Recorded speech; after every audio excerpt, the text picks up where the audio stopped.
my generation missed out on quality of life, partly because we came from homes which were struggling to establish ourselves economically.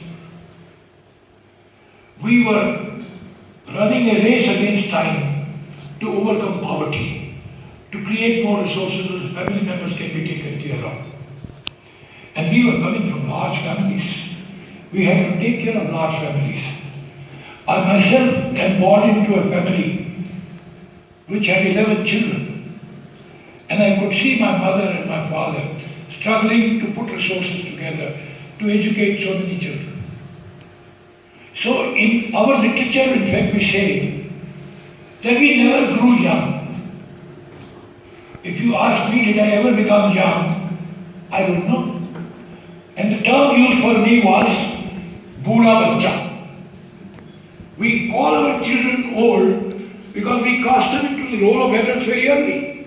The child is 10, 11, he's already started working for the family. He's working in a tea shop, working in the market, working wherever he can find a few rupees to keep his family together. So in literature we said, Booda Bacha hai. Now, we only looked at the child in terms of the roles that he was performing of an adult. We never looked at him about the kind of happiness he was providing to his family by his work.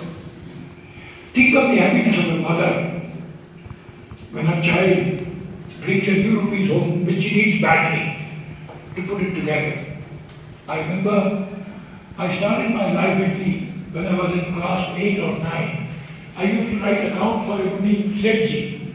He used to give me 60 rupees a month. And at high school, my father told me, give up studies, go back to work, the family needs money. We can't afford it. And my mother said, don't worry, let your father go, I'll take care of him. Now, these are the models of life. I don't know how she brought out. Delhi University at that time had 18 rupees, 15 rupees a month tuition fee in 1959. And from some box of atta or dal, she brought these crumpled notes and said, go, join college. It's a sacrifice. But as you look at it, she thought, I'll make my son happy. So she worried about the quality of my life. I did not worry about her quality. So you see, the people who have not seen education have been thinking about people's happiness. And people who got educated were thinking about people's economic needs. I am worse off for it because I concentrated on economic needs while she concentrated on happiness. Happiness for my son, for my daughter. So when you see some of these things, you find that modern generation, modern education, as Dr. Sam very rightly said, somehow took away from us this quality of life. We became economic animals. We were chasing wealth. We're saying if my father is earning 50 rupees, can I earn 500 rupees? Even if I lose my life. I lost my youth in that. But as you grow now, you think that unless you grant to every individual the right to participate, the right to do what he or she wants to do, what makes he or she happy, you don't create a quality of life. You don't create people who are bound to each other, who help each other, and who see their existence being together. We lost our families. It is only when I was shocked when once an income tax inspector called me for scrutiny and said, sir, what are you? You are getting a good salary, but you are not spending much, you are only saving. So I said, you know, my family taught me only to save, not to spend. Because they always had shortage of money. So just save. My father told me, you must build a house for your son, not for myself. My mother told me, my mother was an illiterate woman, and I told her, look, Mom, I have Provident Fund. She said, how much money do you have in Provident Fund? I said, quite a lot. Now, now that I am 55-year-old. So this elected woman told me, you cannot touch your provident fund. I said, why? She said, that's not for you, that's for the children. And the elected woman knows the use of provident fund. She said, you can't use it. I was shocked. I said, how does this woman know? So, public policy must be based on happiness of so many people, others. The people who are around you are dependent on you. But don't get proud of it because you think they are dependent on you, but emotionally you are dependent on them. Because without their support, you'll break up. Without the support of a family, the individual cannot survive. Which means that in the policy, you must build in elements of everybody's participation. But here we tell the old people, you shall not participate. You will only be a receiver of the state's mercy or your children's mercy. And that is why we have passed a law called Maintenance of Parents and Senior Citizens Act. Maintenance and Welfare of Parents and Senior Citizens Act. We passed this act. And we said, every child will have the responsibility to provide either support or maintenance to their parents or to senior citizens. Why? Because children had forgotten to support their parents, so the government had to pass a law.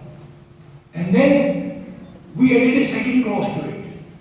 We said if children and others are benefiting from parental property, then that property will be taken back from the children if they stop supporting their parents. This had to be written into the law. So you have this law, we have created tribunals under the law, but most parents are saying, we were never taught to complain against our own children. He said, we don't want to come to your tribunals and complain about our own children, that they are not supporting us. So they will suffer, but not complain, not get maintenance. So the government says, we've done our duty, we passed the law. Now it's up to the parents to go to the tribunals and claim maintenance. But the government never taught. And you know, Maharashtra said, children who do not support their parents, we will shame them and name them in public. So I was saying that children who are supporting their parents don't create a fear in them. They should not support their parents, love their parents out of fear of law, but out of a natural training that they have received in the environment.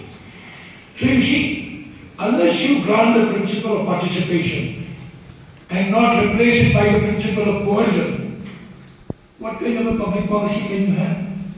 So the first principle that must be built into a public policy is to recognize the fact that participation of each linked person will support the other person, will support the survival of the other person.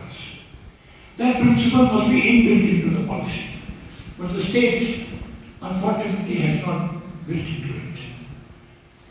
From participation grows another principle. That people will participate if they have something vital to contribute. That is, if they can produce something. Now, senior citizens, as our chairman also said, can contribute to society on the basis of capabilities that they currently possess. Experience, mentoring, even helping out financially. In Brazil, they did a 15-year study of what is the use of old age pension. And they found that most grandparents were supporting the education and well-being of their grandchildren. They were finding a connect. So they were saying, it'd be good to see my grandson going in a school uniform to the school. And I'm willing to pay my old age pension to my grandchild. That was the connection between grandchildren and grandparents. And parents were productively seeing my children, grandchildren, as closer to their heart. As a parent, I was scared of my father, partly because my father brought me under a strict discipline. And as difficult to approach my own father, I was in awe of him, although I loved him.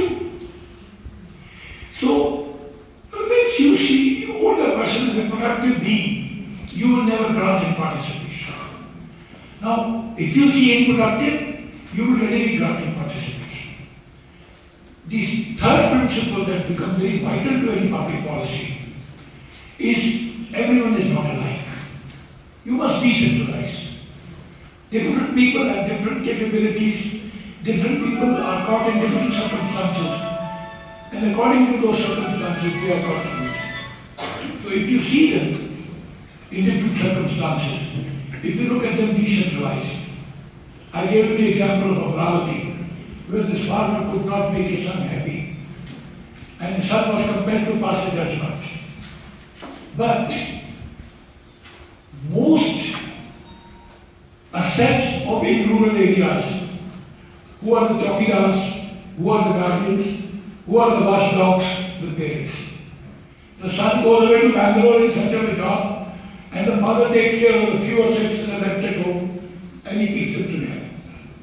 In the hill areas, I'm not familiar with this region, but Uttarakhand and others, the parents are keeping care of the livestock and a small piece of land for the sake of their children who are never going to come back. So the parents are virtually acting as custodians of their little property. They are in different circumstances. They have worked in the army, they are now retired, and they are holding whatever little is left, not for themselves but for the children.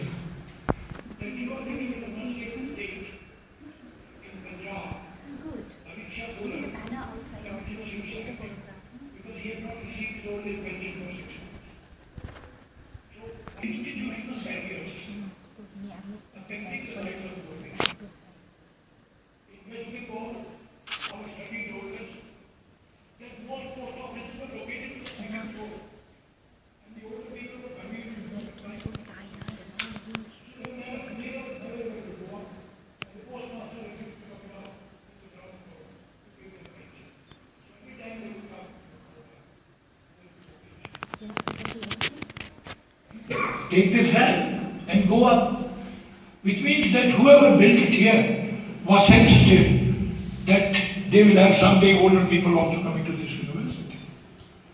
Then I request you, extend it a little further, keep a stool in the bathroom of the guest house, so the old person who cannot stand and take bath is able to sit. I request you to put tiles in the bathroom which are not slippery, and the older people don't fall off.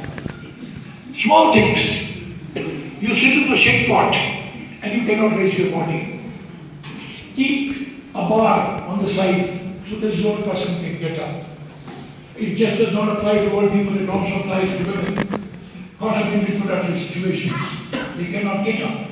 So the idea is that each one of us must think about who will be using this place, and have I created facilities according to them? Because it's very affecting your self-esteem when you realize that you cannot manage yourself. Think of the person, older person who has dementia. My brother-in-law, 81-year-old, suffers from dementia.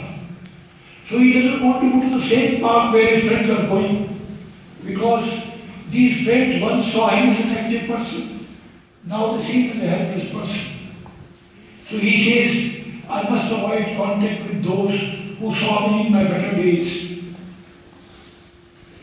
He wants those companions who can talk to him about his past rather than his present. आप कहते हैं कैसे हो दोस्त? It's a wrong question. You say, उन दिनों कैसी गुजरती थी? What was it like to live in the past? You know, my husband was very vibrant, very talkative, but now he merely stares at me, and I feel that he could hate me. So I said, no. He is trying to recall whether he knows that you are become a very vibrant, intellectual person. Which means that if you want a policy for older persons, you must see the older person in totality, in relation to his wife, his children, grandchildren, and others, and then create a situation. But what is happening? People affected by dementia, Alzheimer, are being tied to the chain in Odisha. He says, They put him on the station. He said, Father, I'm going to Dr. Krishna Swami. I will take an appointment. He's a very good doctor, he'll take care of it.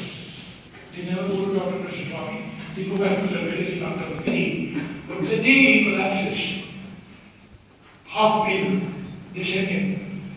And this fellow is in charge of the NEHU. It's a very fascinating name. He called himself Auto Raja. He was an auto driver who set up this NGO. So they called him Auto Raja. And Auto Raja used to take out me on way to their final journey. He said, so every day I find 20 to 25 old people protecting a human life, or are you giving me a... So, when you think of policy, you must guide it by the Constitution of India, which promises in the preamble that the right to life with dignity shall be provided to every citizen. You must do that. If the Constitution directs you to do that, you do it. But I was told to invoke the Constitution, you must go to the Supreme Court of India, not the lower court. Then I was told to go to the Supreme Court of India, you must catch people from at least 2 or 3 states to petition together. People from one state cannot petition. So you have systems which create procedures and barriers to creating, setting up policies. We've been thinking for the last several years to approach the Supreme Court to give the older people a right to life with dignity. But we are told that no, there are certain conditions under which you can come to the Supreme Court. Form a public policy or a social policy where the economic policy is a part. Don't segregate the two policies. We support these people. In fact, Nino Masani, the great Swatanta Party man, the way back in the 50s said, if you can't help me live, at least give me the permission to die. I'm not averse to adopting euthanasia and kill myself because I know you cannot bring me up, cannot take care of me. Now, we can't blame our families also.